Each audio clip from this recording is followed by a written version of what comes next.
اگر کوئی شخص نماز کا انکار کرتا ہے تو وہ دائرہ اسلام سے خارج ہے، لیکن اگر کوئی سستی کی وجہ سے نماز نہیں پڑھتا، صرف سستی کی وجہ سے نہیں پڑھتا، اللہ کا حکم جانتا ہے، اس کو کہا جائے آؤ نماز کو، تو وہ آگے سے مذاق نہیں کرتا یا نماز کا تمسخر یا استحقار نہیں کرتا، بلکہ بس اپنی سستی کی وجہ سے مسجد میں نہیں آتا۔ جو نماز کو ہلکا جانے، خفیف جانے، وہ بھی دائرہ اسلام سے خارج ہے اور کافر ہے۔ لیکن جو شخص اس کو اللہ کا حکم جانتا ہے اور اس کو پڑھنا اپنے اوپر ضروری سمجھتا ہے لیکن سستی کی وجہ سے پڑھ نہیں سکتا، تو اس کے بارے میں علماء کی آراء مختلف ہیں۔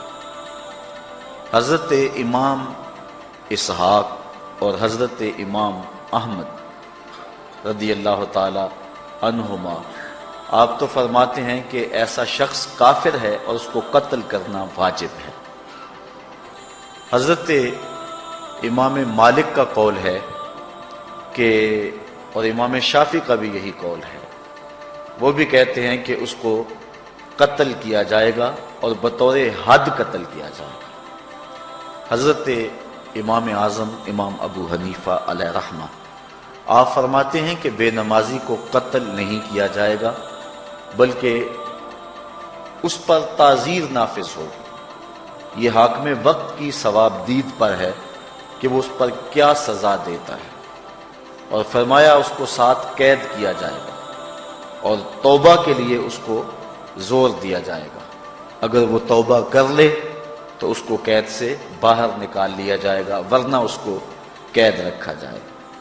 صحابہ کہتے ہیں کہ ہم کسی عمل کے تارک کو کافر نہیں سمجھتے تھے سوائے نماز کے تارک کے، اور آقا کریم علیہ السلام کا ایک فرمان ہے، من ترک الصلاۃ متعمدا فقد کفر جہارا، جس نے جان بوجھ کے نماز چھوڑی اس نے اعلانیہ کفر کیا۔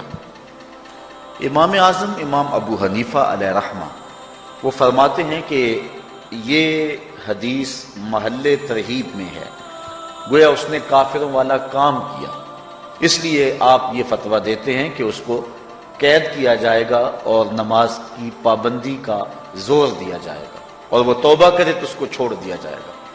لیکن باقی ائمہ بعض کہتے ہیں اس کو حداً قتل کیا جائے، اور امام اسحاق اور امام احمد کہتے ہیں اس کو قتل کرنا واجب ہے۔ تو بے نمازی جو اللہ کے حکم کی پابندی سستی کی وجہ سے نہیں کرتا، یہ اس کے لیے حکم ہے۔ جو شخص تحقیر کرتا ہے نماز کی، ہلکا جانتا ہے، تمسخر اڑاتا ہے یا اس کا انکار کرتا ہے، تو اس کے بارے میں علماء کے اندر کوئی اختلاف نہیں ہے، وہ ائمہ اربعہ کے نزدیک کافر ہے، دائرہ اسلام سے خارج ہے، مرتد ہے۔ لیکن سستی کی وجہ سے نماز نہ پڑھنے والا، اس کے بارے میں علماء کا یہ موقف ہے۔ حضرت غوث اعظم الشیخ سید عبد القادر جیلانی علیہ رحمہ آپ فرماتے ہیں کہ بے نمازی کو مسلمانوں کے قبرستان میں دفن نہ کرو۔ حضرت سلطان باہو علیہ رحمہ آپ کا قول ہے کہ بے نمازی سے خنزیر بھی پناہ مانگتا ہے۔ حضرت شیخ سعدی شیرازی فرماتے ہیں بے نمازی کو قرض نہ دو، جو اللہ کا قرضہ ادا نہیں کرتا تمہارا قرض کیسے لٹائے گا۔ اب آئیے ہم حضور علیہ السلام کے فرامین دیکھتے ہیں اس حوالے سے۔ حضرت جابر بن عبداللہ انصاری رضی اللہ تعالی عنہ سے مروی ایک روایت جس کو امام ابو داؤد نے روایت کیا، امام نسائی نے روایت کیا، دیگر محدثین نے روایت کیا۔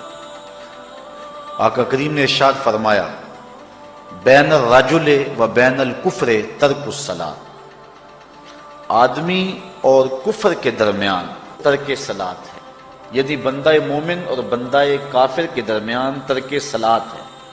جو نماز پڑھتا ہے وہ مومن ہے، اور جو نماز نہیں پڑھتا تو وہ کافروں والا کام کرتا ہے، یا دیگر ائمہ کے نزدیک وہ کافر ہے۔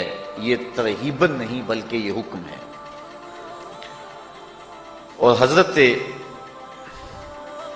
نبی رحمت صلی اللہ علیہ وسلم کا ایک دوسرا فرمان ان الفاظ کے ساتھ ہے، بین الرجل و بین الشرک والکفر ترک الصلاۃ، شرک و کفر اور بندہ مومن کے درمیان نماز ترک کرنا ہے۔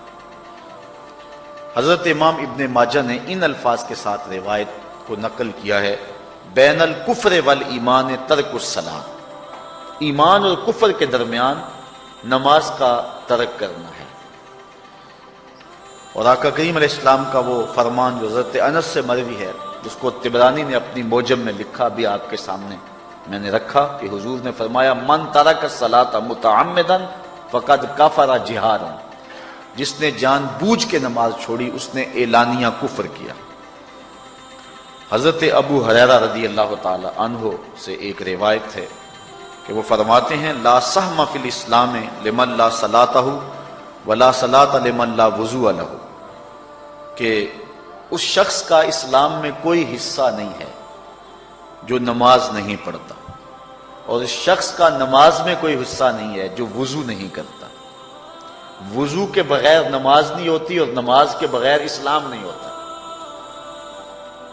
اور اسی روایت کو بالفاظ دیگر حضرت عبداللہ ابن عمر رضی اللہ تعالی عنہ نے حضور سے یوں روایت کیا ہے، طبرانی نے اپنی موجم میں اس کو لکھا، لا ایمان لمن لا امانتہ ولا صلاۃ لمن لا طہور لہ ولا دین لمن لا صلاۃ لہ۔ حضور فرمایا کہ اس شخص کا ایمان نہیں جس میں امانت نہیں، اور اس شخص کی نماز نہیں جس کو پاکیزگی حاصل نہیں، اور اس شخص کا دین نہیں جس کو نماز نصیب نہیں۔ حضرت امام ابن ماجہ نے اس روایت کو اپنے الفاظ کے ساتھ روایت کیا ہے۔ حضرت بریدہ رضی اللہ تعالیٰ عنہ اپنے باپ سے روایت کرتے ہیں اور وہ حضور سے روایت کرتے ہیں۔ حضور علیہ السلام نے ارشاد فرمایا ان العہد الذی بیننا و بینہم الصلاۃ فمن ترکھا فقد کفر، کہ ہمارے اور ان لوگوں کے درمیان جو معاہدہ ہے وہ نماز کا ہے، جس نے نماز کو چھوڑ دیا اس نے کفر کیا، یعنی ہمارا اور ان کا پھر اب معاہدہ باقی نہیں رہے گا۔ حضرت امام بخاری نے روایت نقل کی ہے، حضور نے ارشاد فرمایا من ترک الصلاۃ العصر فقد حبط اعمالہ، جس نے عصر کی نماز چھوڑی اللہ اس کے سارے عمل برباد کر دیتا۔ حضرت ابو ہریرہ رضی اللہ تعالی عنہ سے روایت ہے جس کو امام ابن ماجہ نے اور امام نسائی نے روایت کیا ہے، وہ حضور سے روایت کرتے ہیں، بڑی مشہور روایت ہے۔ حضور نے ارشاد فرمایا ان اول ما یحاسب به العبد بصلاته فان صلحت فقد افلح وانجح وان فسدت فقد خاب وخسر۔ فرمایا قیامت کے دن بندے سے سب سے پہلا حساب نماز کا لیا جائے گا، اگر اس کی نماز ٹھیک ہو گئی تو وہ فلاح پا گیا، اگر پہلا تول ٹھیک آ گیا تو وہ کامیاب ہے، وانجح اور نجات پا گیا، وان فسدت فقد خاب وخسر، اور اگر پہلا تول ہی ٹھیک نہ ہوا تو پھر وہ ذلیل و رسوا ہو گیا۔ حضرت عبادہ بن صامت رضی اللہ تعالیٰ عنہ سے ایک طویل روایت ہے، وہ کہتے ہیں کہ حضور علیہ السلام نے مجھے 7 چیزوں کا حکم دیا، مجھے وصیت کی کہ ان 7 کاموں کو کرنا ہے۔ ان کے اندر جو دوسری چیز تھی وہ حضور نے یہ ارشاد فرمائی وَلَا تَتْرُكُوا الصَّلَاةَ مُتَعَمِّدِينَ فَمَن تَرَكَهَا مُتَعَمِّدًا فَقَدْ خَرَجَ مِنَ الْمِلَّةِ، کہ جان بوجھ کے کبھی نماز نہ چھوڑنا، جس نے نماز چھوڑی وہ ملت اسلامیہ سے نکل گیا۔ اور حضرت معاذ بن جبل رضی اللہ تعالی عنہ سے بھی ایک طویل روایت ہے کہ حضور نبی رحمت صلی اللہ علیہ وسلم نے ان کو 10 وصیتیں کی تھی حصول برکت کے لیے۔ یہ ساری حدیث میں آپ کے سامنے رکھ دیتا ہوں۔ کہتے ہیں اوصانی رسول اللہ صلی اللہ علیہ وسلم بعشر کلمات، حضور نے مجھے 10 باتیں ارشاد فرمائیں، حکمت سے بھری اور رحمتوں سے بھری ہوئی ایک ایک بات ہے، ان کے بول بہاروں جیسے اور اصحاب ستاروں جیسے۔ تو اتنا خوبصورت کلام، لہو خورشید کا ٹپکے اگر ذرے کا جگر چیر۔ حضور نے 10 باتیں حضرت معاذ بن جبل رضی اللہ تعالی عنہ کو بطور وصیت ارشاد کی. کہتے ہیں کالا، حضور نے مجھے کہا، ارشاد کیا، لا تشرک باللہ شیئا وان قتلت وحرقت، اللہ کے ساتھ کسی کو شریک نہ ٹھہرانا، اگرچہ تجھے قتل بھی کیا جائے اور تجھے آگ میں جلا بھی دیا جائے، کبھی بھی اللہ کے ساتھ شریک نہ ٹھہرانا. دوسری بات حضور نے مجھے یہ ارشاد فرمائی، ولا تعص والدیک وان امراک ان تخرج من اہلک ومالک، کہ اپنے والدین کی کبھی نافرمانی نہ کرنا، اگرچہ تجھے حکم دیں کہ اپنے مال کو اور اپنے بچوں کو لے کے گھر سے نکل جا، تو کہا یہ کر لینا، نکل جانا، لیکن والدین کی نافرمانی نہ کرنا. تیسری بات حضور نے ارشاد فرمائی، وَلَا تَتْرُكَنَّ صَلَاةً مَكْتُوبًا مُتَعَمِّدًا فَإِنَّ مَنْ تَرَكَ صَلَاةً مَكْتُوبَةً مُتَعَمِّدًا فَقَدْ بَرِئَتْ مِنْهُ ذِمَّةُ اللَّهِ. فرمایا اے معاذ بن جبل، فرض نماز جان بوجھ کر کبھی بھی نہ چھوڑنا، زندگی میں کبھی نہ ہو کہ تجھ سے فرض نماز چھوٹے، اس لیے کہ جس نے فرض نماز جان بوجھ کے چھوڑ دی، اللہ اور اس کے رسول نے اس سے اپنا ذمہ اٹھا لیا. اب وہ جدھر مرضی جائے، اللہ نے جو ذمہ لیا ہوا ہے مومن کا، اللہ اٹھا لیتا ہے. چوتھی چیز حضور نے جو ارشاد فرمائی، وَلَا تَشْرِبَنَّ خَمْرًا فَإِنَّهُ رَأْسُ كُلِّ فَاحِشَةٍ. اے معاذ بن جبل، زندگی میں کبھی بھی شراب نہ پینا، ہر بے حیائی کی جڑ ہے اور بنیاد ہے شراب. پانچویں چیز کہتے ہیں حضور نے جو مجھے ارشاد فرمائی وہ یہ تھی، وَإِيَّاكَ وَالْمَعْصِيَةَ فَإِنَّ بِالْمَعْصِيَةِ حَلَّ سَخَطُ اللَّهِ. کہا کبھی اللہ کی نافرمانی نہ کرنا، اللہ کی نافرمانی سے اللہ کی ناراضگی مول لینے والی بات ہے. اللہ تعالیٰ کی معصیت سے اس کی ناراضگی جائز ہو جاتی ہے، حلال ہو جاتی ہے. اور چھٹی چیز کہتے ہیں حضور نے یوں ارشاد فرمائی، وَإِيَّاكَ وَالْفِرَارَ مِنَ الزَّحْفِ وَإِنْ هَلَكَ النَّاسِ.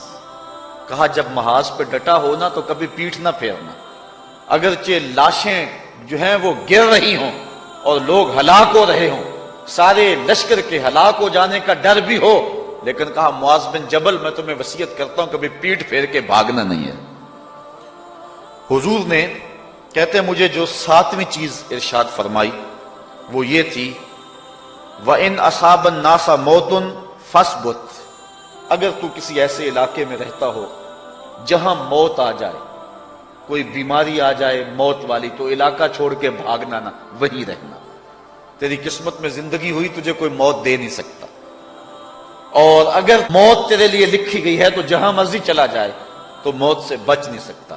اس لیے ایسے مقام سے بھاگ کر نہ جانا، وہیں ڈٹے رہنا اور وہیں رکے رہنا. آٹھویں چیز کہتے ہیں حضور نے مجھے ارشاد فرمائی، وَأَنفِقْ عَلَىٰ أَهْلِكَ مِن طَوْلِكَ.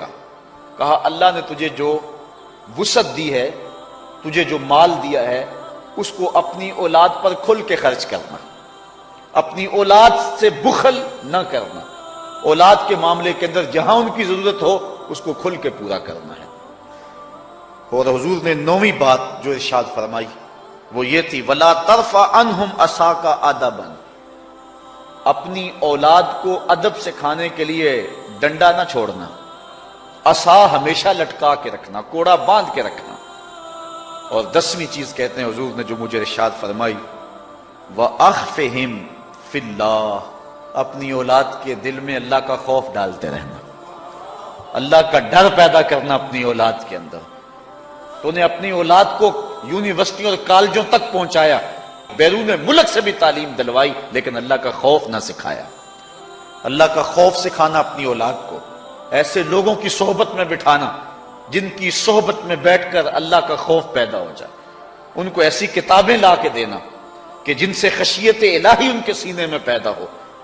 اگر تو نے سب کچھ دے دیا، عالی نسب بنگلے دے دی اپنی اولاد کو، تو نے جو ہے وہ بہت اچھی تعلیم دلوا دی اپنی اولاد کو، دنیاوی سوسائٹی کے اندر ان کا وقار بہت بلند ہو گیا، تو نے سب کچھ دے دیا اپنی اولاد کو، اللہ کا خوف نہیں دیا تو کچھ بھی نہیں دیا. تو حضور نے جو 10ویں وصیت حضرت معاذ بن جبل کو کی وہ یہ ہے کہ انہیں اللہ سے ڈراتے رہنا، اللہ تعالیٰ کا خوف، ان کی خشیت ان کے سینے میں پیدا کرنا۔ اللہ اکبر۔ حضور کا ایک اور فرمان سنیے۔ حضور نے فرمایا کہ جو شخص نماز چھوڑتا ہے، ایک طویل حدیث ہے جس کا یہ حصہ ہے، وَقَانَ يَوْمَ الْقِيَامَةِ مَعَ قَارُونَ وَفِرْعَوْنَ وَحَامَانَ وَأُبَيِّ بْنِ خَلَف، جو نماز ترک کرتا ہے قیامت کے دن قارون کے ساتھ، فرعون کے ساتھ، حامان کے ساتھ اور ابی ابن خلف کے ساتھ کھڑا کر دیا جائے گا۔ جس صف میں اللہ کے دشمن کھڑے ہوئے ہوں گے، بے نمازی کو بھی اس صف میں کھڑا کر دیا جائے گا۔ کتنی رسوائی ہے، کتنی ذلت ہے۔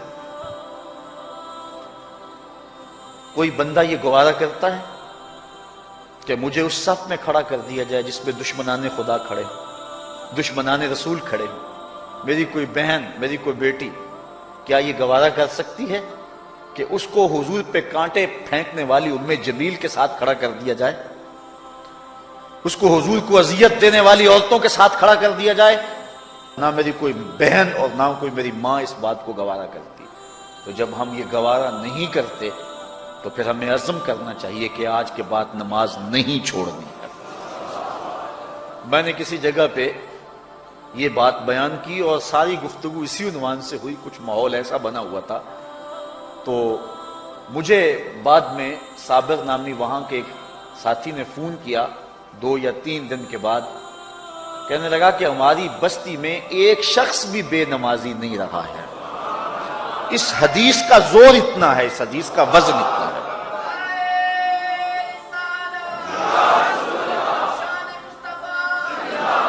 تو کوئی شخص یہ گوارا کرتا ہے کہ مجھے دشمنان خدا کی صف میں کھڑا کر دیا جائے، جن دشمنوں کے چہروں پہ تارکول ملی ہوئی ہوگی اور ان پر لعنتیں برس رہی ہوں گی، اور دنیا کے اوپر سب سے رسوائی زیادہ ان لوگوں کو ہوگی، تو کوئی شخص بھی یہ گوارا نہیں کرتا۔ ہم تو ان کے سائے سے بھی بچنا چاہتے ہیں۔ میرے مالک، ہمارا حشر ان کے ساتھ نہ کرنا، ہمارا حشر تو ابو بکر و عمر کے ساتھ کرنا، ہمارا حشر تو عثمان غنی کے ساتھ کر دینا، ہمارا حشر تو مولا کائنات کے ساتھ کر دینا۔ مالک، ہمارا حشر بریلی کے امام احمد رضا کے ساتھ کر دینا، ہمارا حشر امام غزالی کے ساتھ کر دینا، بلال حبشی کے ساتھ کر دینا۔ ہماری آرزویں تو یہ ہیں، ہماری تمنائیں تو یہ ہیں۔ ہم تو کہتے ہیں مولا کل قیامت کے دن اٹھیں تو داتا کے قدموں میں اٹھیں، خواجہ اجمیری کی چوکھٹ سے اٹھیں، ہم اٹھے تو شاہ نقشبند بخاری کا جلوس آگے ہو، ہم اس جلوس کے ساتھ شامل ہوں، خواجہ معین الدین چشتی کی غلامی میں اٹھے، ہم حضرت غوث اعظم کی نوکری میں اٹھیں، حضرت شیخ شہاب الدین کی نوکری میں اٹھیں۔ تو ہماری آرزویں تو یہ ہیں، ہماری تمنائیں تو یہ ہیں، لیکن اگر ہم یہ چاہتے ہیں کہ ہم ان لوگوں کے ساتھ اٹھیں تو پھر ایک نماز بھی ترک نہیں کرنا ہوگی، اور اگر نماز ترک ہو گئی تو کتنی بڑی سزا ہے، کتنی بڑی رسوائی ہے، کتنی بڑی ذلت ہے، اور یہ آپ کے رسول کا فرمان ہے۔ اللہ اکبر، کہ قیامت کے دن وہ شخص جو نماز نہیں پڑھتا، قیامت کے دن اس کو دشمنان خدا کی صف میں کھڑا کر دیا جائے گا۔ یہ ہو نہیں سکتا کہ ہم نے یہ حدیث سن لی اور اب نماز قصداً چھوڑیں۔ آج عزم کر کے اٹھیں، اور اولاد نہیں آئی، بیٹیاں نہیں آئیں، گھر والے نہیں آئے، لیکن جا کے اس بات کو گھر میں نافذ کرنا ہے، اس کو حکماً نافذ کرنا ہے گھر کے اندر۔ ہمارا گھر ہو رسول اللہ کی امتی کا اور گھر میں کوئی بے نماز ہو، یہ حکم دینا ہے، وَأْمُرْ أَهْلَكَ بِالصَّلَاةِ، فرمایا اپنے گھر والوں کو نماز کا حکم دو۔ اس گھر میں نحوست ہوتی ہے جس گھر میں بے نمازی ہوتے ہیں۔ اس لیے آج ہم یہاں سے عزم کر کے جانا ہے کہ آج کے بعد ہم نماز نہیں چھوڑیں گے انشاءاللہ۔ اتنے زور سے کہو کہ شیطان کا کلیجہ پھٹ جائے۔ اللہ ہماری اس انشاءاللہ کو قبول کرے، اللہ ہم کو پنجگانہ سجدے کی توفیق دے۔ کتنا بد نصیب ہے شخص کہ جس کی پیشانی اس کی حضور جھکتی نہیں ہے، سارا دن کبھی کسی کو سیلوٹ کرتا ہے، کبھی کسی کو سیلوٹ کرتا ہے، کہتا میرے اس سے بھی تعلق ہونے چاہیے، اس سے بھی واسطہ ہونا چاہیے، اس سے بھی رابطہ ہونا چاہیے، کبھی دنیا میں کام پڑ جاتا ہے، اس سے بھی تعلق رہنا چاہیے میرا۔ کہاں کہاں صبح سے لے کر شام تک سلوٹ مارتا ہے، ایک اللہ کے حضور نہیں جھکا جاتا۔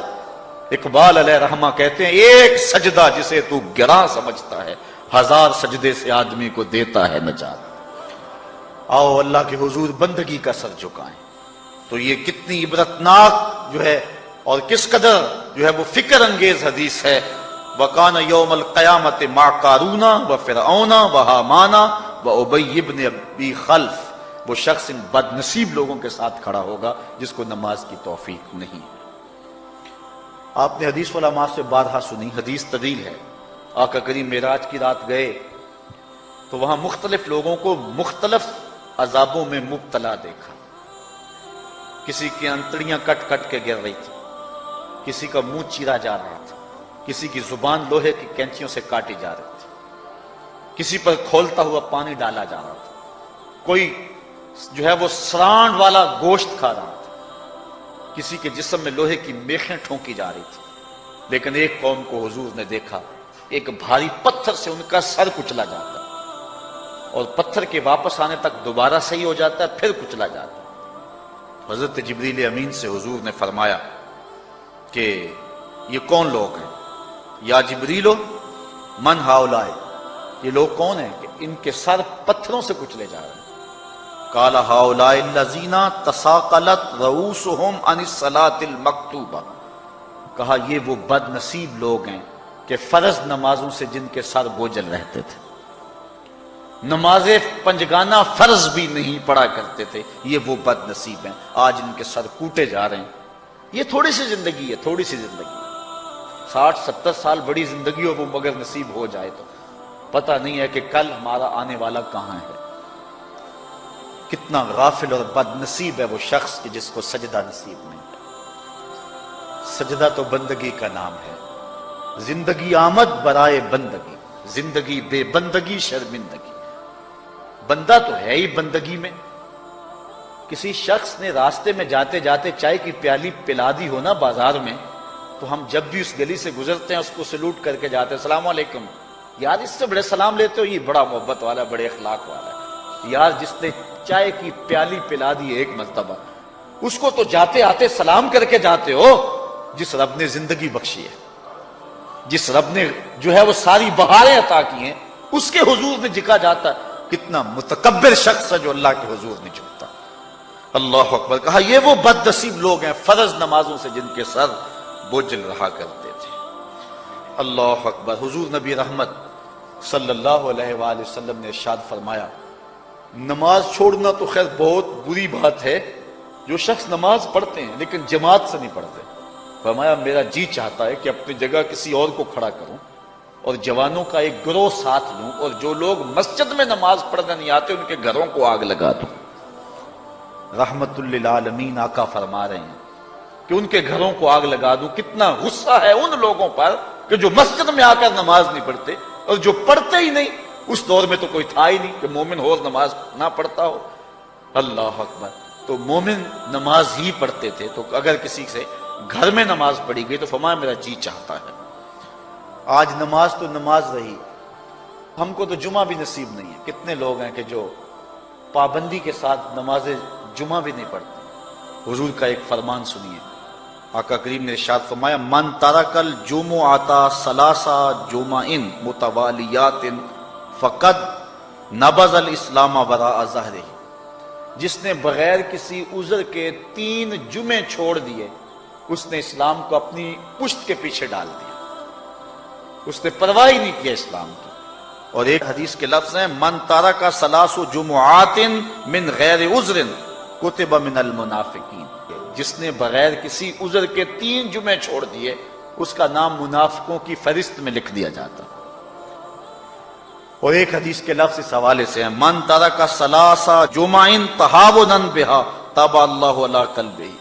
جس نے سستی کی وجہ سے 3 جمعے چھوڑ دیے تو اس کے دل پر اللہ غفلت کی مہر لگا دیتا ہے. یہ وہ بد نصیب شخص ہے کہ جو نماز جمعہ چھوڑتا ہے. حضرت ابن حجر نے الزواجر کے اندر ایک روایت لکھی ہے. وہ فرماتے ہیں جو شخص نماز ترک کرتا ہے اس کو بہت ساری رسوائیاں ہیں. وقت اتنا طویل نہیں ہے کہ ایک ایک چیز کو تفصیل سے بیان کروں. وہ کہتے ہیں پہلی بات تو یہ ہے کہ اس کی عمر میں برکت اٹھا لی جاتی. دوسری بات اس کے چہرے سے صالحین کا نور اتار لیا جاتا۔ تیسری بات، وہ کوئی بھی عمل کرے اس کا ثواب نہیں ملتا اس کو، یہ دنیا پر اس کو سزائیں ہیں۔ چوتھی سزا دنیا پر اس کو یہ ملتی ہے، اس کی دعائیں قبول نہیں ہوتی۔ اور پانچویں سزا اس کے لیے یہ ہے کہ اس کے لیے جو نیک لوگ دعا کرتے ہیں ان دعاؤں کا حصہ اسے نہیں ملتا۔ مومن نیک سحری وقت اٹھ کے دعا مانگتے ہیں اللہ پوری امت پر کرم کر دے، تو یہ بھی امت میں شامل ہے۔ دعا اللہ والے کی تو قبول ہوئی، لیکن اس کا حصہ نکال دیا گیا، اس کا حصہ نیک لوگوں کی دعاؤں سے نکال دیا گیا۔ اور جب وہ مرنے لگتا ہے، نزا کے وقت تین اس کو سزائیں ملتی ہیں۔ ایک تو بھوکا مرتا ہے، دوسرا پیاسا مرتا ہے، تیسرا ذلیل ہو کے مرتا ہے۔ اور قبر کے اندر اس کو تین سزائیں ہیں۔ حضرت امام ابن حجر کہتے ہیں ایک تو اس کی قبر تنگ کر دی جائے گی، حتیٰ کہ ادھر والی پسلیاں ادھر اور ادھر والی پسلیاں ادھر۔ دوسرا، اس کی قبر میں آگ ڈالی جائے گی، جو اللہ کے حضور نہیں چھپتا اس کی قبر اس لائق ہے کہ اس میں آگ ڈالی جائے۔ اور تیسری، اس کے اوپر ایک اژدہا مسلط کر دیا جائے گا جس کا نام ہے شجاع الاقرع، اور جب وہ ڈنگ مارے گا تو 70 گز تک وہ شخص زمین میں دنس جائے گا، اور وہ مسلسل یہ ڈنگ مارتا رہے گا۔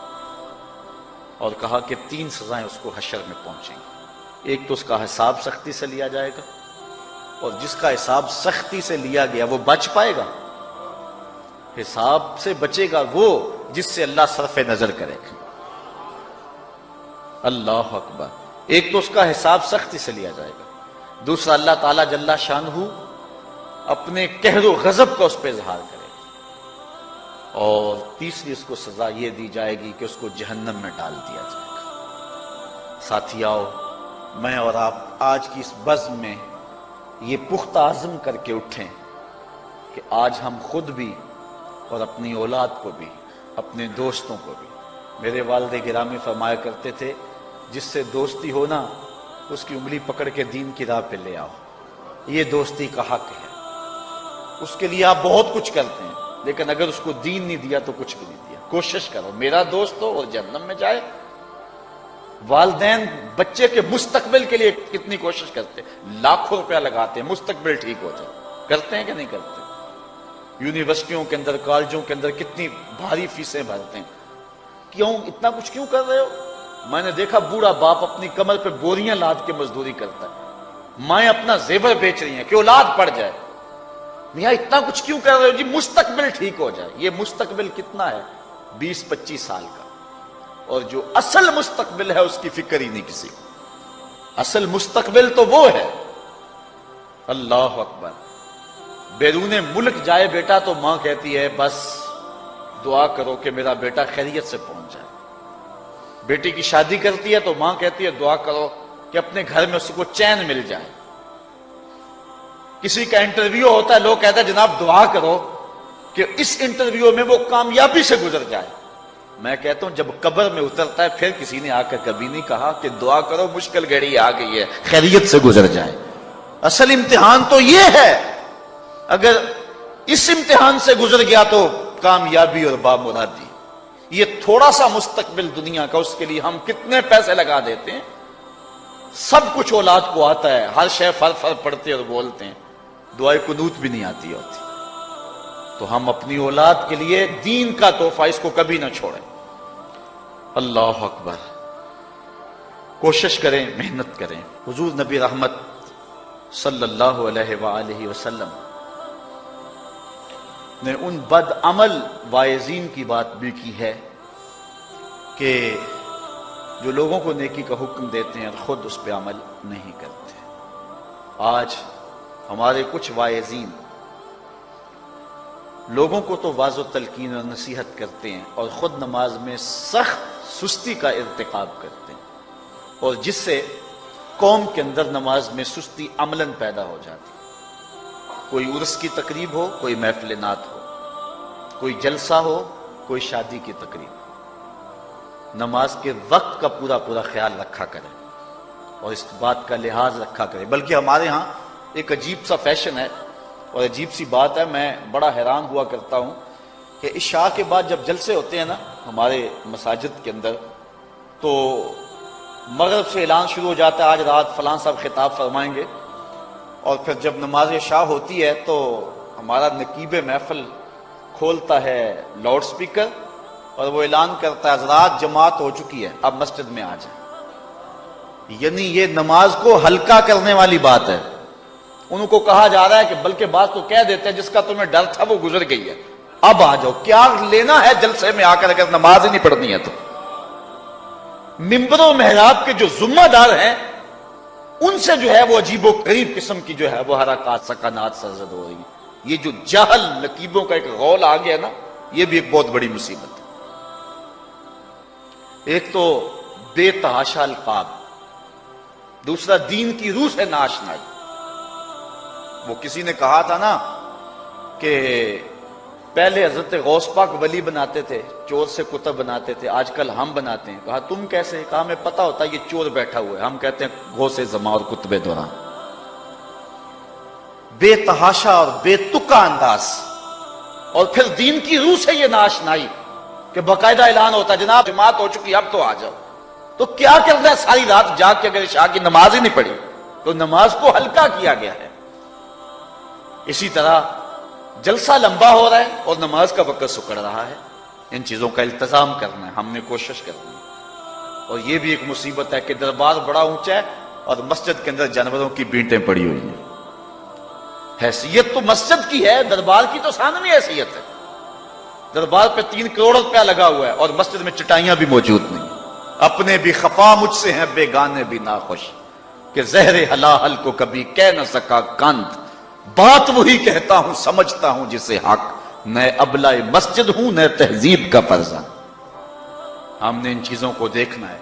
اچھا، بعض والدین کی ایک سستی ہے، وہ آتے جناب تعویذ کر دو، ہماری اولاد نماز نہیں پڑھتی، بچے نماز نہیں پڑھتے، وہ کہتے جی ہماری تو چلو گزر گئی، ہم تو نہیں پڑھتے، یہ تو پڑھیں۔ میں کہتا ہوں یہ کیوں پڑھیں جب تم نہیں پڑھتے؟ الولد سر لابیہ، بیٹا باپ کا راز ہوتا ہے۔ تم مجھ سے تعویذ لینے آگے ہو، گھر میں مصلی بچھا کے سجدہ کرو، تمہاری اولاد بھی تمہارے تتبع میں سجدہ کرنے کی عادت ڈال۔ حضور فرمایا بچے 7 سال کے ہوں تو انہیں مسجد میں لے جاؤ، 10 سال کے نہیں پڑھتے تو ان کو مار کے پڑھاؤ۔ اب اولاد ہوگی جوان، خود کبھی سجدہ کیا نہیں، اب کہتے ہیں شاید تعویذ سے کم چل جائے گا۔ جو تعویذ اللہ کے رسول نے تمہیں دیا تھا کہ 7 سال کے ہوں تو پکڑ کے انگلی مسجد کا راستہ دکھاؤ، 10 سال کے ہو جائیں تو مار کے پڑھاؤ، ان کے سینے میں اللہ کا خوف داخل کرو، ان کو قرآن کی تلاوت سکھاؤ۔ علموا اولادکم 3 خصال، اپنی اولاد کو 3 چیزیں سکھاؤ۔ حب نبیکم، ایک اپنے نبی کا پیار سکھاؤ، وحب اہل بیت ہی، رسول اللہ کے اہل بیت کا پیار سکھاؤ، وتلاوت القرآن، اور قرآن کا پڑھنا سکھاؤ۔ چھین لو سیڑیاں ان کے ہاتھوں سے گانے والی، چھین لو ان کے ہاتھوں سے جو ہے وہ ناول، اور ان کے ہاتھ میں قرآن دے دو۔ کتنے خوش نصیب دن تھے، گلیوں سے گزرتے تھے، گھروں سے قرآن کے پڑھنے کی آواز آتی تھی۔ آج پاپ میوزک کی صدائیں تو آتی ہیں، آج قرآن کی آوازیں نہیں آتی۔ تو یہ عجیب ہے جی، ہم نہیں پڑھتے یہ تو پڑھے۔ میں کہتا ہوں یہ کیوں پڑھیں جب تم نہیں پڑھتے ہو؟ تمہارے اوپر کیا اب فرض ساقط ہو چکا ہے بڑھاپے کی وجہ سے؟ تم بوڑھے ہو کے نہیں پڑھتے ہو، تمہاری اولاد تم چاہتے ہو جوانی میں پڑھ لے؟ تم خود اللہ کے حضور سجدہ کرو اور پھر دیکھنا تمہارے تتبع میں، تمہاری اتباع میں تمہاری اولاد بھی تمہاری پیچھے پیچھے ہو۔ اللہ اکبر۔ صاحب اس عنوان سے کہنے کے لیے بہت کچھ ہے۔ اللہ تعالیٰ جل شانہ اپنی رحمتیں عطا فرمائے۔ اعلی حضرت سے 2 لوگوں نے فتویٰ پوچھا۔ بریلی کا ایک محلہ ہے، محلہ ذخیرہ، اس میں ہادی حسن اور قرب محمد نامی لوگوں نے تنظیم بنائی نماز کی دعوت کے لیے۔ کچھ لوگ ان کی بات کو نہ سنتے۔ اعلی حضرت سے استفتاء کیا، فتاوی رضویہ کے اندر موجود ہے کہ ہم نماز کی دعوت دیتے ہیں، کچھ لوگ اس کے باوجود نہیں آتے، تو حکم شرعی کیا ہے؟ اعلی حضرت فرماتے ہیں کہ پہلے تو نرمی سے انہیں سمجھائیں، آؤ نماز کی طرف۔ نہیں مانتے، مؤثر لوگ ڈالیں جو ان کو کہیں۔ یہ تھے ہمارے کرنے والے کام، ہم کن جھگڑوں میں پڑے ہوئے ہیں۔ مؤثر معاشرے کے لوگ تلاش کریں اور ان کو سمجھائیں، جن کی وہ مانتے ہیں، ٹالتے نہیں۔ ان سے سمجھائیں ان کو۔ آپ فرماتے ہیں اگر ان کے سمجھانے سے بھی نہیں سمجھتے تو فرمایا فتویٰ پھر یہ ہے ان سے بائیکاٹ کر دیں، ان سے ترک کلام کر دیں، ان سے گفتگو چھوڑ دیں۔ ہم نے تو کبھی بیٹوں سے نہیں چھوڑی گفتگو، بیوی بے نماز ہو ہم ہر شے بیوی سے منوا لیتے ہیں۔ کبھی کہا تیرے ہاتھ کی پکی روٹی نہیں کھاؤں گا اگر تو نماز نہیں پڑھتی؟ کبھی بیٹا کہے امی تو نماز نہیں پڑھتی میں تیرے ہاتھ کی روٹی نہیں کھاؤں گا؟ جو ماں بیٹے کے لیے سب کچھ کرتی ہے، کتنے دکھ جھیلتی ہے، کسی کے گھر کے برتن مانجنے پڑے وہ بھی مانجتی ہے، کیا بیٹے کی خواہش پہ نماز نہیں شروع کر دے گی؟ جب عادت ڈالے گی تو پھر اللہ دل میں بھی وہ محبت ڈال دے گا۔ کیونکہ ہمارا تو اتنا ہی کام ہے نا، حضرت بایزید بسطامی نے یہی کیا تھا نا۔